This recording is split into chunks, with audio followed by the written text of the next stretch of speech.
बहुत बहुत स्वागत आप सभी का। डीबी लाइव देख रहे हैं आप। मैं हूं आपके साथ बुशरा खानम फहद और इस वक्त हम लोग दिल्ली के कनॉट प्लेस में मौजूद हैं। यहां ब्रिटिश एरा का बना हुआ Connaught place inner circle outer circle आपको देखने के लिए मिल जाएगा। मेरे राइट और लेफ्ट हैंड साइड पर आपको मेरे पीछे कुछ उस तरह की बिल्डिंग्स आपको देखने के लिए मिल जाएंगी जो अपने आप में काफी अहमियत रखती हैं। कुछ ही दूरी पर इसको लुटियन जोन भी कहा जाता है। कुछ ही दूरी पर आपको तमाम सचिवालय और तमाम महत्वपूर्ण जो केंद्रीय मंत्रालय हैं वो सब आपको वहां पर नजर आएंगे। इसके साथ साथ कुछ ही दूरी पर गृह मंत्री अमित शाह का घर, प्रधानमंत्री का घर, संसद, ये सब कुछ है। तो बेहद महत्वपूर्ण जगह है जहां फिलहाल हम खड़े हैं।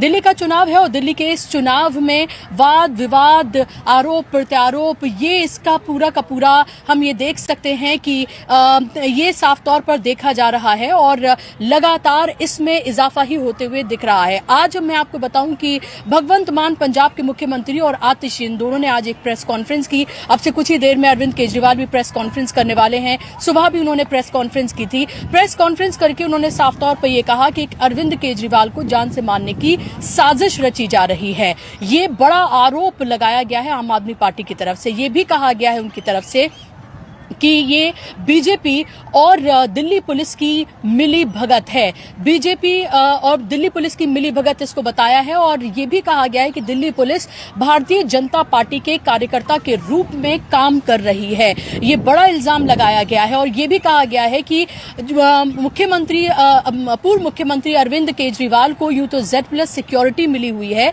लेकिन उसके बावजूद वक्त वक्त पर इस पूरे चुनावी प्रक्रिया के दौरान कभी डंडे से, तो कभी कोई पदार्थ उनके ऊपर फेंककर, तो कभी पत्थरों से उनके ऊपर हमला किया जा रहा है। और जब इस पूरे मामले की जांच पड़ताल होती है तो वो कहीं ना कहीं बीजेपी के कार्यकर्ता या बीजेपी से जुड़े हुए मिलते हैं। आपको ये पता भी होगा पिछले चुनाव में भी हमने देखा था अरविंद केजरीवाल के चेहरे पर थप्पड़ जड़ा गया था, उनके ऊपर इंक फेंकी गई थी। तो लगातार इस तरह की घटनाएं उनके साथ होती रही हैं, लेकिन उन्हें जान से मारने की साजिश रची जा रही है। ये बड़ा इल्जाम लगाया है सीएम आतिशी ने और सीएम भगवंत मान ने। उन्होंने साझा प्रेस कॉन्फ्रेंस की। उन्होंने ये भी कहा कि Z+ सिक्योरिटी तो अरविंद केजरीवाल को मिली हुई है, लेकिन जो पंजाब पुलिस के जवान उनकी सिक्योरिटी में लगे हुए हैं उनको हटा दिया गया है। दिल्ली पुलिस के जरिए उनको हटा दिया गया है, जो कि बड़ी साजिश की तरफ इशारा करता है। उनका ये कहना है कि दिल्ली पुलिस जो कि अमित शाह के अंडर काम करती है, दिल्ली पुलिस जो कि बीजेपी के कार्यकर्ता की तरह काम कर रही है,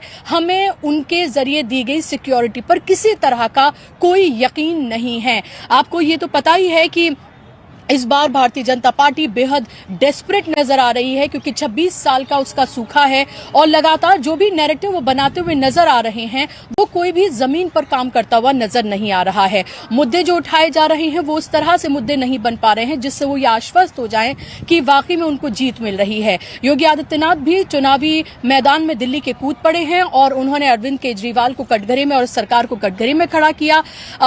राम राक्षस रावण की एंट्री के बाद अब गंगा और यमुना की एंट्री भी हो गई है और अरविंद केजरीवाल से ये कहा है कि क्या वो यमुना में दिल्ली में डुबकी लगा सकते हैं। ये चैलेंज जो है उनकी तरफ से दिया गया है और इस चैलेंज का जवाब जो है वो आप ये देखिए कि वो दिया गया है यहाँ पर अखिलेश यादव और संजय सिंह की तरफ से। अखिलेश यादव ने ट्वीट किया है, वो मैं आपको पढ़ के सुनाऊंगी, लेकिन उससे पहले मैं आपको सुनवाना चाहूंगी कि आतिशी ने क्या कुछ कहा है अब से पहले प्रेस कॉन्फ्रेंस जो अब से कुछ देर पहले उन्होंने की, जहां पर उन्होंने ये बताया कि केजरीवाल को जान से मारने की साजिश जो है वो रची जा रही है। सुनिए क्या कुछ उन्होंने कहा है।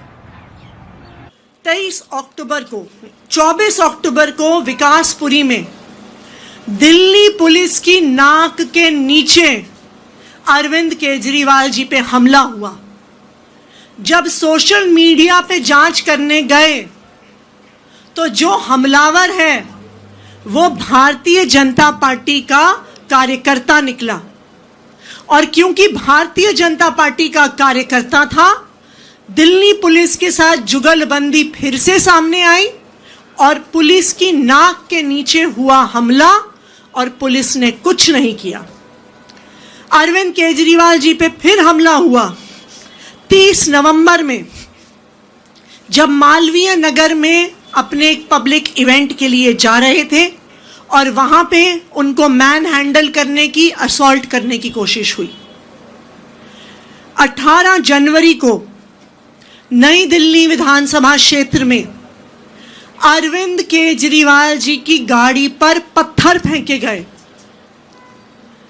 जब जांच करने गए, पुलिस नहीं जांच करने गई, जब हमने खुद सोशल मीडिया पर जांच करी तो पता चला कि सारे हमलावर भारतीय जनता पार्टी के पदाधिकारी थे। फिर से भारतीय जनता पार्टी और दिल्ली पुलिस की ये जुगलबंदी सामने आई कि ना दिल्ली पुलिस ने भारतीय जनता पार्टी के कार्यकर्ताओं को रोका, ना उन पे एक्शन लिया। कल हरिनगर में अरविंद केजरीवाल जी की गाड़ी तक हमलावर पहुंच गए, दिल्ली पुलिस ने उनको नहीं रोका। कालीबाड़ी में जहां अरविंद केजरीवाल जी अपनी विधानसभा में प्रचार करने जा रहे थे, बसें भर भर के भारतीय जनता पार्टी के कार्यकर्ता लाए गए, पत्थरों के साथ, डंडों के साथ उनकी गाड़ी पे हमला करने के लिए। संजय सिंह जी को वहां जाकर उस हमले को रोकना पड़ा, लेकिन दिल्ली पुलिस सामने नहीं आई। फिर से दिल्ली पुलिस और भारतीय जनता पार्टी के ये जुगलबंदी सामने लाते हुए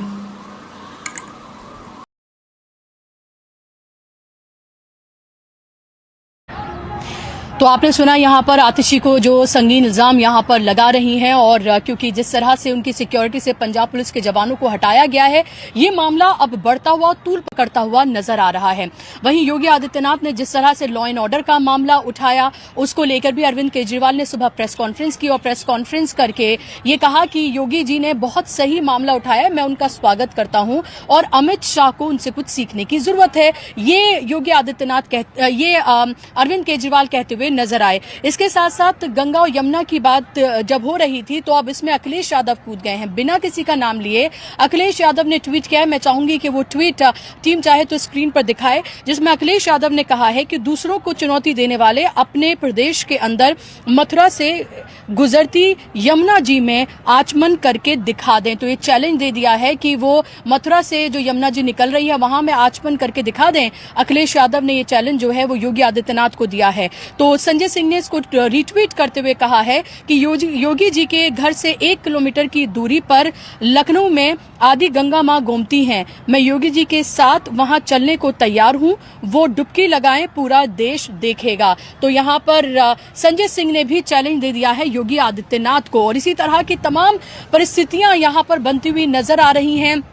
लेकिन ये साफ तौर पर लग रहा है कि जिस मजबूती से नरेंद्र मोदी को चुनावी मैदान में उतरना चाहिए था, वो होता हुआ नजर नहीं आ रहा है। मेरा बूथ सबसे मजबूत, उन्होंने कार्यकर्ताओं को संबोधित किया। इससे पहले उन्होंने एक रैली की, और अब बताया जा रहा है कि सिर्फ 3 रैलियां नरेंद्र मोदी की होने जा रही हैं और अमित शाह कल से चुनावी मैदान में कूदने जा रहे हैं। अब वो देखना होगा कि जब अमित शाह कूदते हैं मैदान में तो इन तमाम चीजों को लेकर वो क्या कुछ कहते हैं, क्योंकि पिछली बार तो उन्होंने कहा था कि ऐसा बटन दबाएं कि करण शाहीन बाग तक पहुंचे और पर्चे गलियों गलियों में बांटते हुए नजर आए थे। लेकिन इस बार अब तक वो चुनावी मैदान से पूरी तरीके से नदारद नजर आ रहे हैं। और वहीं अरविंद केजरीवाल लगातार प्रचार प्रसार करते हुए नजर आ रहे हैं। कांग्रेस की तरफ से भी मैं ये तो नहीं कहूंगी बहुत मजबूती से चुनाव लड़ा जा रहा है, लेकिन उनके जो राज्य की जो लीडरशिप है वो लगातार चुनावी मैदान में है। राष्ट्रीय लीडरशिप भी है, अलग अलग जगह से मुख्यमंत्रियों को सबको बुलाकर यहाँ पर योजनाएं जो उनके जरिए चलाई गई थी उनके बारे में बताया जा रहा है। मेरे साथी इकरार भी मौजूद हैं। इकरार से भी हम जानेंगे कि आखिर दिल्ली की पूरी सियासत किस तरफ जाती हुई नजर आ रही है, और जो बड़ा इल्जाम लगाया गया है केजरीवाल को कि जान के खतरे की बात जो कही है वो कितनी बड़ी बात है। क्या सिंपैथी गेन करने की कोशिश आम आदमी पार्टी कर रही है, क्योंकि कहा कि पहले जेल भेजा गया, वहां उनकी शुगर इतनी डाउन चली गई थी, उससे भी उनकी जान जा सकती थी, उससे चैन नहीं मिला, तो अब Z+ सिक्योरिटी से पंजाब पुलिस के जवानों को हटा दिया गया है और एक साजिश रची जा रही है। और ये साफ तौर पर है ना कि बीजेपी और दिल्ली पुलिस जो है ये मिली भगत है, और भगवंत मान ने तो यहाँ तक कह दिया कि ये तो उनके कार्यकर्ता की तरह काम कर रहे हैं। जी बिल्कुल, एक बड़ा आरोप है जो आतिशी ने लगाया है, साथ ही भगवंत मान ने लगाया है। मैं आपको एक चीज समझाता हूँ कि जो अरविंद केजरीवाल है उनके पास Z+ सिक्योरिटी है, वो उसके दायरे में रहते हैं, लेकिन उसके बावजूद जो पंजाब पुलिस है उन्होंने एडिशनल सिक्योरिटी दी हुई है।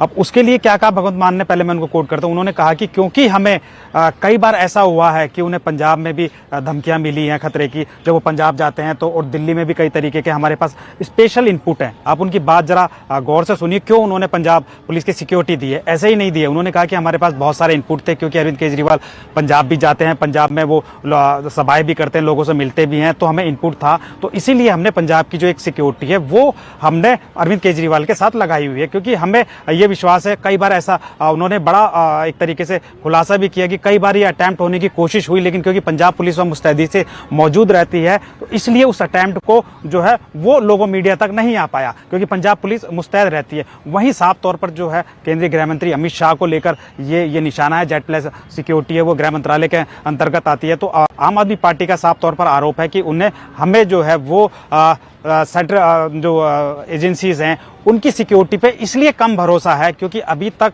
जब से चुनाव प्रचार पे निकले, पहले भी उन पे हमले हुए हैं, जब से चुनाव प्रचार पे वो निकले हैं तब से उनके ऊपर लगातार सिलसिलेवार जो हमले हो रहे हैं, और हमले हो रहे हैं, ये ठीक है कि हमला होता कोई भी कर सकता, लेकिन उस पर कोई कार्रवाई नहीं हो रही। तो ये एक बड़ी बात है कि जेड प्लस सिक्योरिटी है। उन्होंने ये साफ तौर पर आतिशी ने कहा कि आप किसी भी राज्य का मुख्यमंत्री हो जिसके पास जेड प्लस सिक्योरिटी हो, उनके साथ अगर ऐसा कुछ होता तो अभी तक वो सलाखों के पीछे होते। तो उनका जो ये आरोप है कि ये जो हमला कर रहे हैं वो भाजपा के कार्यकर्ता हैं, और वो जो है उनसे दिल्ली पुलिस या एजेंसीज हैं जो वो मिली हुई हैं। जब हम उनको नाम देते हैं कि भाई फला बंदा ये कार्यकर्ता था जो इसमें इन्वॉल्व था, लेकिन उसके बावजूद भी कार्रवाई नहीं होती, तो हम कैसे विश्वास कर लें दिल्ली पुलिस के ऊपर या सेंट्रल एजेंसी के ऊपर कि वो जो है वो सही से ये कर पाएंगे। तो साफ ही उसमें एक सवाल उठता है। दर्शक ये जानना चाहेंगे कि आखिर पंजाब ने क्यों दी सिक्योरिटी। मैं आपको बताता हूं कि बंगाल का एक मामला है। बंगाल में जिस समय चुनाव चल रहे थे तो ममता बनर्जी जो वहां की मुख्यमंत्री है, उन्होंने भगवंत मान से सिक्योरिटी मांगी थी। आपको मैं बता दूं 5000 पंजाब पुलिस के जो जवान थे वो उस समय चुनाव के दौरान वो सिक्योरिटी दी गई थी ममता बनर्जी को। तो आप देख सकते हैं उन्होंने साफ तौर पर उन्होंने भी यही सवाल उठाया था कि मुझे सेंट्रल एजेंसीज पे भरोसा नहीं है और आप जो मुझे सुरक्षा प्रोवाइड करवाए। वो एक प्रोटोकॉल होता है किस तरीके से प्रोवाइड करवाना, उसका सारी चीजें चार्जेस होते हैं, उसके चार्जेस होते हैं, तमाम तरीके की बात है। तो ये एक बड़ी बात है कि जो वहां जो चुनाव के दौरान जो आप कह सकते हैं कि इंडिया गठबंधन या विपक्षी पार्टियां हैं, उन्हें सेंट्रल एजेंसीज से लेकर तमाम तरीके की एजेंसीज पे भरोसा नहीं होता। क्योंकि आप यहाँ भी देखिए पिछले जनवरी में आप देख लीजिए 2 बार हमले हुए हैं।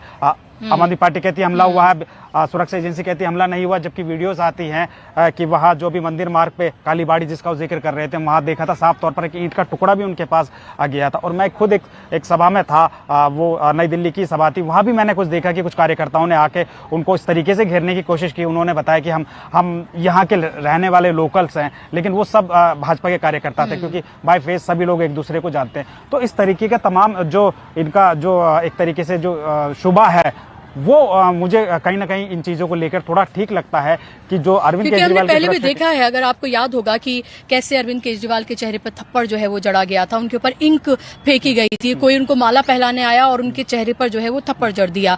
तो ये तो है एक मुख्यमंत्री वो रह चुके हैं, और तब वो मुख्यमंत्री थे जी, तब वो मुख्यमंत्री थे, और उनके साथ अगर इस तरह की चीजें अगर होती हैं तो उनके साथ जो सिक्योरिटी है उस पर भी सवाल तो उठता है कि वो सिक्योरिटी उस वक्त क्या कर रही थी। और आतिशी कह रही थी कि, और भगवंत मान भी ये कह रहे थे कि जब ऐसा हुआ है तब जो दिल्ली पुलिस के जवान होते हैं वो कहां चले जाते हैं, ये हमारा बड़ा सवाल है। वो क्यों नहीं, क्योंकि जेड प्लस सिक्योरिटी वो कैसे लोग उस घेरे को तोड़ कर अंदर तक आ जाते हैं कि डंडे, कुछ उन्होंने कहा कि कुछ पदार्थ भी शायद उनके ऊपर कुछ फेंका गया, लिक्विड कुछ फेंका गया, पत्थर, तो ये आखिर कैसे हो जाता है, सवाल तो वाजिब उठता है। जी बिल्कुल। मैं जो एक चीज बताना चाह रहा हूँ कि दिल्ली में चुनाव का माहौल है इस समय, सभी राजनीतिक पार्टियां रैलियां कर रही हैं, अमित शाह भी कर रहे, माफ कीजिए कुछ दिन मोदी जी करके गए, जेपी नड्डा कल भी थे, आज भी हैं, ये कांग्रेस की तरफ से भी बड़े बड़े नेता कर रहे हैं। वहां इस तरीके का अटेम्प्ट क्यों नहीं हो रहा है? ये एक जो चिंता का विषय है आम आदमी पार्टी का, वो यही है कि जब सभी लोग सभाएं कर रहे हैं लेकिन उनके ऊपर कोई अटेम्प्ट नहीं हो रहा है, किसी चीज को लेकर, सुरक्षा को लेकर या बाकी चीजों को लेकर वो नहीं हो रहा है, तो अरविंद केजरीवाल पे क्यों हो रहा है? तो इसी को लेकर वो उनको ये शक और शुबा है कि ये भाजपा कार्यकर्ता कभी भी जो है वो बड़ा नुकसान वो कर सकते हैं। ये जो आम आदमी पार्टी या आम लोग दिखाने की कोशिश करती है बीजेपी के, या आम लोग उनका विरोध कर रहे हैं, दरअसल वो आम लोग नहीं है। उन्होंने कहा हम नाम के साथ फोटो के साथ आपको बता रहे हैं कि ये भाजपा का फला पदाधिकारी है जो अटेम्प्ट कर रहा है, जो डंडे लेकर आया है। बाकायदा वो नाम और फोटो सब शेयर करते हैं, लेकिन उसके बावजूद भी एक Z+ सिक्योरिटी, अब Z+ सिक्योरिटी का मतलब होता है कि परिंदा भी पर ना मारे। अगर इस तरीके का कोई कील भी फेंक देता है तो वो उसको Z+ सिक्योरिटी बहुत सीरियसली लेती है कि आखिर ऐसा हुआ क्यों। एक तरीके से उस पर सवालिया निशान है कि सेंध क्यों लगी, लेकिन उसके बावजूद भी जो कार्रवाई नहीं होती, दरअसल कार्रवाई को लेकर आम आदमी पार्टी की चिंता है, वो बड़ी चिंता है कि चलिए तमाम तरीके के हो जाते हैं, लेकिन उसके बाद उस पर कार्रवाई होता है कि आगे वो सब ना हो सके जो पिछले 3 बार हुए हैं। जैसे जैसे चुनाव आप एक तरीके से देखिए कि सभी पॉलिटिकल पार्टियों की रैलीज हो रही हैं, लेकिन वहां कुछ इस तरीके का अटेम्प्ट नहीं देखा जाता। आप एक तस्वुर कीजिए कि माफ कीजिएगा, मोदी जी की अगर रैली हो और उसमें इस तरीके का अटेम्प्ट हो जाए तो Z+ सिक्योरिटी है वो क्या भौकाल मचा देगी। हाँ। उस पर बुलडोजर चलेगा, उस पर जो है उसका घर बेचारों का तबाह हो जाएगा, तमाम तरीके की चीजें हो जाएंगी। चाहे उत्तर प्रदेश में ले लो आप या दिल्ली में ले लो, कहीं ले लो, लेकिन एक अरविंद केजरीवाल जो दिल्ली के पूर्व मुख्यमंत्री रहे, बड़े नेता। बिल्कुल, और ये सवाल ये भी है कि आखिर इलेक्शन के बीचों बीच अगर पंजाब पुलिस के जवान उन्हें सिक्योरिटी दे रहे थे तो इलेक्शन हो जाने दीजिए, जहां वो लगातार पब्लिक के बीच में जा रहे हैं, लगातार पब्लिक से वो संवाद कर रहे हैं, वो रैलियां कर रहे हैं, प्रेस कॉन्फ्रेंसेस कर रहे हैं, उस बीच में पंजाब पुलिस की सिक्योरिटी हटा देना। दूसरा ये भी कहा जा रहा है कि जितनी भी पंजाब से जो गाड़ियां आ रही हैं उन सबकी चेकिंग की जा रही है। पंजाब से आम आदमी पार्टी के कार्यकर्ता भी आ सकते हैं, आम आदमी पार्टी के नेता भी आ सकते हैं, वहां उनकी सरकार है। पंजाब से तो आम लोग भी आ सकते हैं। जी, आम लोग भी आ सकते हैं। उन सब की चेकिंग की जा रही है और वहां उन्होंने कहा कि हमारे कार्यकर्ताओं को परेशान किया जा रहा है, हमारे कार्यकर्ताओं को सताया जा रहा है, यानी कि हर तरीके से ये किया जा रहा है ताकि चुनावी जो पूरी उनकी आम आदमी पार्टी की जो पूरी प्रक्रिया है उसमें किसी न किसी तरीके से खलल डाला जा सके और वो सही से चुनाव न लड़ सकें। ये क्या आपको लगता है ये पूरी की पूरी प्लानिंग है? दरअसल ये जो प्लानिंग शुरू हुई है वो नई दिल्ली से शुरू हुई है। नई दिल्ली के एक प्रत्याशी हैं प्रवेश वर्मा, भाजपा के प्रत्याशी हैं, उन्होंने दरअसल इसको शुरू किया है।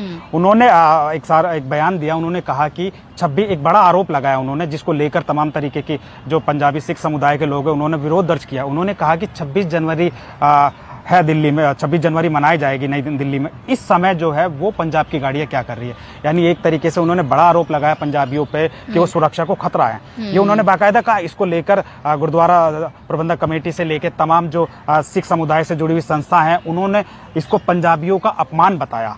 आप देख सकते हैं किसी भी चेक पोस्ट पे आप देखिए कि पंजाब नंबर की जो गाड़ियां हैं वो चेक हो रही हैं। अब पंजाब से ये समझ में नहीं आ रहा कि आखिर पंजाब की गाड़ियां क्यों चेक हो रही है। इसमें तो आम लोग भी आ सकते हैं या आम आदमी पार्टी के कार्यकर्ता भी आ सकते हैं। अब आप दिल्ली में देखिए कि दिल्ली में चुनाव है, लेकिन पूरे देश भर से भाजपा कार्यकर्ता वो दिल्ली में आ रहे हैं चुनाव प्रचार के लिए। योगी आदित्यनाथ आए, उनके साथ लंबा काफिला आया, सभी उत्तर प्रदेश के लोग थे, या जो मध्य प्रदेश के सीएम आए उनके साथ तमाम कार्यकर्ता, राजस्थान के सीएम आए उनके साथ तमाम राजस्थान के कार्यकर्ता थे। तो ये सवाल पंजाब को लेकर क्यों उठ रहा है, पंजाब को लेकर आखिर क्यों ऐसा है? तो जो नई दिल्ली से प्रत्याशी उन्होंने इस मुद्दे को लेके उठाया था, जिसके बाद आप देखिए कि पुलिस इतना सीरियस हो गई कि सभी जगह जो जैसे कोई आदेश पारित हुआ सभी जगह से जो पंजाब की गाड़ियों को रोक के तमाम तरीके, आप देखिए बैरिकेडिंग, कितना जबरदस्त बैरिकेडिंग किया हुआ। आम दिल्ली की गाड़ी या हरियाणा की गाड़ी या उत्तर प्रदेश की गाड़ी किसी को नहीं रोका जा रहा है, सिर्फ पंजाब से आने वाली गाड़ियों को वो रोका जा रहा है। तो ये बड़ा आरोप है एक तरीके से। जो राजौरी गार्डन से खुद बीजेपी के जो प्रत्याशी हैं उन्होंने भी इस बात को लेकर कहा कि नहीं अपनी पार्टी को, बल्कि उन्होंने विरोध किया नहीं कि सभी सिक्कों की गाड़ियों, सिक्कों के साथ इस तरीके के सिक्कों का अपमान है। तो आप इसको देख सकते हैं कि किस तरीके से इस समय माहौल है जी। और अभी आप ये देखें कि लगभग 100 बिहार और उत्तर प्रदेश के कम से कम 100 नेता हैं भारतीय जनता पार्टी के जो यहाँ पर हैं अभी फिलहाल, जो प्रचार प्रसार कर रहे हैं, और इसके साथ लगातार अलग अलग राज्यों से आने का सिलसिला उनका जारी है। उन तमाम गाड़ियों को नहीं रोका जाता है। तो क्या इससे ये भी माने कि भारतीय जनता पार्टी ने पूरा साम दाम दंड भेद सब कुछ कर रखा है, हर तरीके से वो अपनी तमाम सरकारी मशीनरी सब कुछ इस्तेमाल कर रही है, तमाम स्टाफेस उसने मैदान में उतारे हुए हैं, और 26 साल का सूखा है, दिल्ली में उनकी सरकार नहीं बन पाई है, उसके बावजूद भी वो उतने आश्वस्त नहीं है। यही वजह है कि सब कुछ करते हुए नजर आ रहे हैं। और ये मुश्किल भी होगी कि सामने कांग्रेस नहीं है, आम आदमी पार्टी, और आम आदमी पार्टी बीजेपी की तरह ही बनकर जो है वो जवाब देती है, इसीलिए कोई भी चीज बहुत दिन तक टिक नहीं पा रही है, बीजेपी का कोई भी एजेंडा। देखिए, सबसे बड़ी बात जो है वो है कि 26 साल से बीजेपी का सूखा है। प्रदेश में जो है वो सरकार बनाने के लिए एक तरीके से बहुत ही ज़्यादा लालायित है, जिसको कहते हैं हम। आप देखिए कि जब अन्ना आंदोलन हुआ था, जिस समय शीला दीक्षित की 15 साल सरकार रही, वो एक ऐसा माहौल था कि उस समय क्योंकि उस समय आम आदमी पार्टी नहीं थी, लेकिन वो जो मौका था आम आदमी पार्टी का मौका था, वो बीजेपी का जो मौका था वो आम आदमी पार्टी ले गई। तो यानी 11 साल हो गए आम आदमी पार्टी जो ले गई, जो मौका बीजेपी का ले गए, 15 साल वो, 11 साल के करीब ये, 26 साल का सूखा। और अभी भी जो दिल्ली में है उस तरीके का माहौल दिख नहीं रहा है बीजेपी का। बीजेपी बहुत अग्रेसिव होकर चुनाव प्रचार करती है, उसके सारे राष्ट्रीय नेता जो है वो लग जाते हैं, तमाम जो स्टेटों के उनके नेता हैं वो आ जाते हैं और वो सभी लोग बारी बारी से चुनाव प्रचार करते हैं। आपने देखा मेरा बूथ सबसे मजबूत से लेकर तमाम तरीके के कार्यक्रम किए जाते हैं, जुग्गी प्रवास किया जाता है। करीब 2 महीने पहले ही जो बीजेपी के बड़े से बड़े नेता वो जुग्गियों में जाकर रुके, वो जुग्गी क्लस्टर में जा के एक रात उन्होंने बिताई। वो किस लिए? उनको ये पता था कि क्लस्टर जो वोटर हैं वो आम आदमी पार्टी के वोटर हैं और इसीलिए उन्होंने जो ये चंग इस बारी तोड़ने की कोशिश की कि उनके बड़े नेता जाके जुग्गी प्रवास कर रहे हैं। अब वो किस तरीके का प्रवास कर रहे हैं, वो क्या कर रहे हैं, वो एक अलग बात है, लेकिन उन्होंने जाकर ये कोशिश, तो जो 26 साल का सूखा वो कहीं ना कहीं खत्म करने के लिए बीजेपी जो है एक तरीके से एग्रेसिव जो अपना चुनाव प्रचार है वो कर रही है। और उसके सामने सबसे बड़ा जो चेहरा है वो है अरविंद केजरीवाल। उनको पता अगर हम अरविंद केजरीवाल को किसी तरीके से घेर लेंगे तो बाकी पार्टी को हम आसानी से घेर लेंगे। यही वजह है कि नई दिल्ली के अंदर किस तरीके की राजनीति हो रही है। 1100 रुपए बांटे जा रहे हैं, चप्पल बांटे जा रही हैं, कंबल बांटे जा रहे हैं, चूड़ियां बांटी जा रही हैं। खुद अरविंद केजरीवाल ने भी ये कहा, कई वीडियोस आए कि किस तरीके से वो, जबकि चुनाव आचार संहिता लग चुकी है उसके बावजूद भी जो है कंबल बांटने का सिलसिला, पैसे बांटने का सिलसिला, ये हम आरोप नहीं लगा रहे, आम आदमी खुद आरोप लगा रही है। कई वीडियोस उन्होंने जारी किए हैं। तो आप देख सकते हैं कि वो अरविंद केजरीवाल को घेरने की साजिश है। अब इसी कड़ी में जो पंजाब पुलिस की सिक्योरिटी है वो, क्योंकि किसी भी व्यक्ति, कोई भी पार्टी का जो मुख्य है, संयोजक है, सबसे बड़े अरविंद केजरीवाल ही है। अगर उन्हीं की सुरक्षा में सेंध होती है, उन्हीं को कुछ होता तो पूरा का पूरा इलेक्शन एक अलग ही मोड में चला जाएगा। तो इसको लेकर आम आदमी पार्टी की चिंता है और इसी को लेकर आतिशी ने और भगवंत मान ने चुनाव आयोग को चिट्ठी लिखी है, क्योंकि जब चुनाव आचार संहिता लग जाती है तो सब कुछ चुनाव आयोग के हाथ में आ जाता है। तो उन्होंने बाकायदा चिट्ठी लिखी है कि जो पंजाब पुलिसकर्मी हैं उनको दोबारा से बहाल किया जाए, जो उनकी सुरक्षा से हटाया गया है उनको बहाल किया जाए। तो एक बड़ी बात है कि एक जो प्रदेश की मुख्यमंत्री हैं वो चिट्ठी लिख रही हैं। अब इस पर क्या कार्रवाई होती है वो आगे देखा जाएगा। जी बिल्कुल। और लगातार हम ये भी देख रहे हैं कि जिन योजनाओं को लेकर लगातार अरविंद केजरीवाल को आड़े हाथों लेती रही भारतीय जनता पार्टी, अब उन्हीं योजनाओं को लेकर वो कह रही है कि जो जन कल्याण की जो योजनाएं जो चल रही थी वो उसी तरीके से चलती रहेंगी। तो भले ही अरविंद केजरीवाल को चारों तरफ से बीजेपी घेरने की कोशिश कर रही हो, और आप ये देखिए कि 20 राज्यों में भारतीय जनता पार्टी की सरकार है, केंद्र में सरकार है, तमाम उन्होंने अपना अमला जो है वो लगा रखा है ताकि 26 साल का जो सूखा है वो खत्म किया जा सके। क्योंकि ये एक ऐसी टीस है जो भारतीय जनता पार्टी को बहुत चुभती है कि जिस दिल्ली में बैठकर वो देश की सत्ता चलाते हैं वही दिल्ली उनको बार बार नकार देती है। हरियाणा में उन्हें जीत हासिल हुई, महाराष्ट्र में उनको जीत हासिल हुई, और अब अगर उनको दिल्ली में जीत हासिल नहीं होती है तो जाहिर सी बात है ये सिर्फ दिल्ली की नहीं बल्कि देश की सियासत को बदलेगा। ये आप याद रखिए, क्योंकि आने वाले वक्त में बिहार में चुनाव है और बिहार में नीतीश कुमार जो कि इंतजार में बैठे हुए हैं कि वो किसी भी वक्त पलटी मारें। वो आप ये सोचिए कि अगर दिल्ली की सत्ता जाती है 26 साल के बाद भी अगर, और 11 साल की एंटी इनकम्बेंसी के बाद भी अगर वापसी नहीं कर पाती है बीजेपी, तो ऐसे में इंडिया गठबंधन को जरूर मजबूती मिलेगी। और उससे आप ये समझिए कि योगी आदित्यनाथ आके यहाँ पर अरविंद केजरीवाल को, उनकी पार्टी को घेरते हैं और उसका जवाब अखिलेश यादव देते हैं। और वहीं दूसरी तरफ जब हम एनडीए की बात करते हैं तो एनडीए दिल्ली में पूरी तरीके से बिखरा नजर आता है, क्योंकि यहाँ पर एनसीपी जिनके साथ महाराष्ट्र में मिलकर वो सरकार चला रहे हैं, उन्होंने अपने 30 कैंडिडेट्स यहाँ पर उतार दिए हैं। बताया जा रहा है कि जल्द ही 26 जनवरी के बाद अजीत पवार से लेकर प्रफुल्ल पटेल, हर जो बड़े नेता हैं एनसीपी के, अजीत गुट के, वो सब यहाँ पर आकर प्रचार करेंगे। और प्रचार करने का मतलब यानी कि अरविंद केजरीवाल इन सबको तो कटघरे में खड़ा करेंगे ही, लेकिन वो भारतीय जनता पार्टी के खिलाफ भी चुनाव लड़ेंगे, क्योंकि वो उनके साथ मिलकर चुनाव नहीं लड़ रहे हैं, अलग अलग चुनाव लड़ रहे हैं। 2 सीटें सिर्फ एलजेपी और जेडीयू को दी गई हैं, एक ऐसी सीट है और बाहुल्य सीट है, और दूसरी सीट जो है वो आती है पूर्वांचल प्रभावित जो सीट है, वहां पर पूर्वांचली बड़ी तादाद में है, उनको दी गई है। तो इससे आप ये समझिए कि जब अजीत पवार यहां पर आकर चुनावी कैंपेन करेंगे, प्रफुल्ल पटेल करेंगे, तो उसका सीधा असर महाराष्ट्र की सियासत में देखने के लिए मिलेगा, जहां पहले से ही कई तरीके से, अलग अलग तरीके से बेचैनी देखने देखने के लिए मिल रही है। तो ऐसे में दिल्ली अगर जाती है भारतीय जनता पार्टी से तो ये आप समझिए कि इसका असर सीधे तौर पर पंजाब में भी होगा, इसका असर महाराष्ट्र में भी होगा, इसका असर नायडू तक हो सकता है। और दिल्ली की सत्ता जाने का मतलब जो घटक दल हैं वो जाहिर सी बात है जो अभी हरियाणा और महाराष्ट्र के बाद खामोश हो गए हैं वो फिर से मुखर हो जाएंगे। और यहाँ पर अजीत पवार जो हैं वो यहाँ पर चुनावी कैंपेन करेंगे। तो इसे समझा जाए कि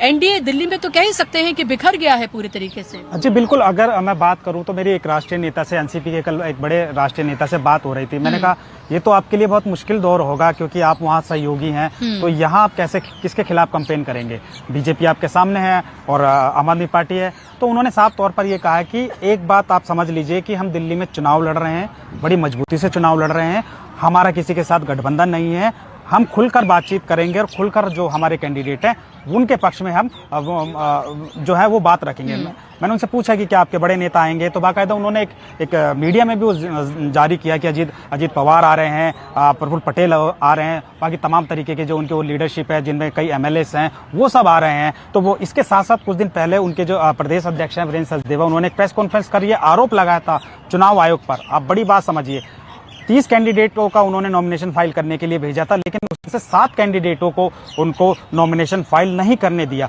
तो ये बाकायदा प्रेस कॉन्फ्रेंस करके उन्होंने बड़ा आरोप लगाया था, आम आदमी पार्टी को उसमें घेरा था। और साथ में क्योंकि चुनाव आयोग तो आम आदमी पार्टी के हाथ में नहीं है, तो साफ तौर पर जो इनडायरेक्टली है वो उन्होंने बीजेपी को इस पे घेरा था कि बीजेपी नहीं चाहती कि हम बहुत मजबूती से यहाँ चुनाव लड़ें। तो एक बड़ी बात है कि एक जो सहयोगी जो महाराष्ट्र में आपस में सहयोग से सरकार चला रहे हैं, वहीं उसी से दिल्ली में जो है वो एक दूसरे के खिलाफ चुनाव लड़ रहे हैं। तो एक बड़ा देखने को मिलेगा चुनाव प्रचार 26 के बाद। हमें बताया गया कि 26 के बाद वो प्रफुल्ल पटेल और तमाम बड़े नेता हैं वो चुनाव प्रचार के लिए आएंगे।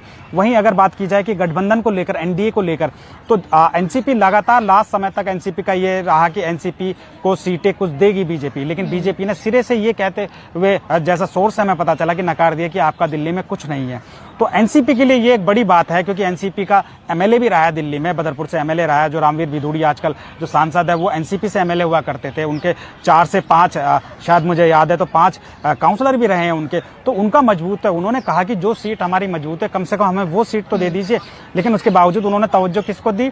एलजेपी को दी क्योंकि बिहार में चुनाव है, और जेडीयू को दी क्योंकि बिहार में चुनाव है।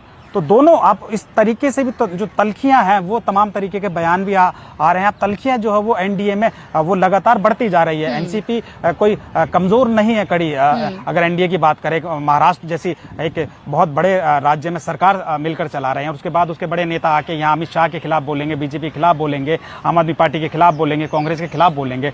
तो एक बड़ी बात है जी बिल्कुल। और लग ही रहा था कि जो कांग्रेस की पूरी लीडरशिप है वो भी मैदान में मजबूती से उतरेगी। अब तक राहुल गांधी ने एक प्रेस कॉन्फ्रेंस की है, माफ कीजिएगा एक रैली की है, और वो भी सीलमपुर की। उसके बाद लगातार उनकी तबीयत बताया जा रहा है कि खराब है, लेकिन सवाल ये उठ रहा है कि प्रियंका गांधी आखिर कैंपेन करती हुई क्यों नहीं नजर आ रही हैं, मल्लिकार्जुन खड़गे कैंपेन करते हुए क्यों नहीं नजर आ रहे हैं। जो सिर्फ राज्य की इकाई है उसी के नेता हम ये देख रहे हैं कि वही कैंपेन कर रहे हैं। तो क्या इससे ये माना जाए कि जो ये दमखम से चुनाव लड़ने की बात कही जा रही थी कांग्रेस की तरफ से, वो दमखम दिखाती हुई नजर नहीं आ रही है? क्या ये गठबंधन की मजबूरी है, किसी तरह का प्रेशर है, या फिर 26 के बाद जो लास्ट के कुछ दिन बचेंगे हम उसमें उनको चुनाव प्रचार करते हुए देखेंगे? क्योंकि शेड्यूल के मुताबिक ये बताया गया था कि 6-7 रैलियां राहुल गांधी की होने जा रही हैं। वो एक पदयात्रा भी निकालेंगे, कम से कम 15 से 20 सीटों पर उनकी पदयात्रा होगी जिसमें प्रियंका गांधी शामिल होंगी। लेकिन अभी तक ऐसा कुछ होता हुआ नजर नहीं आ रहा है और अभी भी उनके वहां से कोई शेड्यूल नहीं आया है। हालांकि अब मध्य प्रदेश के महू में जय बापू जय भीम और जय अम्बेडकर के नाम पर एक बड़ी सभा वहां पर होने जा रही है महू में, जहां पर महू वो जगह है जहां पर बाबा साहब भीमराव अम्बेडकर जो हैं उनकी वो पैदाइश जन्मस्थली है वो, और वहां पर एक बड़ा रैली जो है वहां से करने जाएगी जिसमें देश भर में जिसको लेकर मैसेज दिया जाएगा। इससे आप साफ ही समझिए कि विचारों की लड़ाई के लिए कांग्रेस पार्टी पूरी तरीके से प्रतिबद्ध है। राहुल गांधी खास तौर पर लेकिन उसका असर क्या दिल्ली के चुनाव में कुछ देखने के लिए मिलेगा? क्या त्रिकोणीय मुकाबला जो लग रहा था, क्या वो अब सिर्फ बीजेपी और आम आदमी पार्टी के बीच सिमट कर रह गया है? इसके अलावा क्या कुछ सीटें ऐसी हैं जो कांग्रेस पार्टी बचाने में कामयाब रहेगी? क्या मुस्लिम वोटर जो है वो उसकी तरफ उस तरह से जाएगा? क्योंकि 2 सीटें ऐसी हैं जहां पर एआईएमएम ने अपने कैंडिडेट्स उतारे हैं, जिसमें कल असदुद्दीन ओवैसी खुद चुनावी मैदान में उतरे और उन्होंने एक यात्रा, उन्होंने एक तरह से रोड शो उन्होंने निकाला और एक रैली को संबोधित किया जिसमें बड़ी तादाद में लोग जुटे। लेकिन क्या वो भीड़ सिर्फ असदुद्दीन ओवैसी को सुनने और देखने के लिए थी या वाकई में वो वोटर्स में तब्दील हो पाएगी? ये भी एक बड़ा सवाल है।